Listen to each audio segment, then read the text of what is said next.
കേരളത്തിലെ one sided ആയിട്ടുള്ള main stream media വേണമെങ്കിൽ നമുക്ക് ഇൻഡി മീഡിയ എന്ന് വിശേഷിപ്പിക്കാം. അതായിരിക്കും അവർക്ക് ചേരുന്ന ഒരു പദം എന്നാണ് തോന്നുന്നത്. കാരണം ഗോദി മീഡിയയ്ക്ക് ബദലായിട്ട് ഇന്ത്യ മുന്നണിക്ക് വേണ്ടി ബാറ്റ് ചെയ്യുന്ന, അവർക്ക് വേണ്ടി അജണ്ടകൾ സെറ്റ് ചെയ്ത് ഏകപക്ഷീയമായി പ്രവർത്തിക്കുന്ന ഒരു കൂട്ടം മാധ്യമ പ്രവർത്തകർ ഉൾപ്പെടുന്ന മേഖലയെ നമുക്ക് ഇൻഡി മീഡിയ എന്ന് തന്നെ വിശേഷിപ്പിക്കുന്നതായിരിക്കും ബെറ്റർ.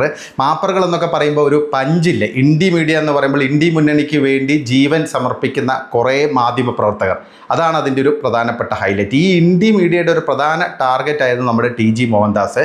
ടി.ജിയെ മാക്സിമം ടാർഗറ്റ് ചെയ്യാൻ അവർ കുറേ കാലമായി ശ്രമിച്ചുകൊണ്ടിരിക്കണം. അപ്പോൾ ഒരു അവസരം കിട്ടിയപ്പോൾ അവരത് നന്നായിട്ട് യൂട്ടിലൈസ് ചെയ്തു എന്നുള്ളതാണ്.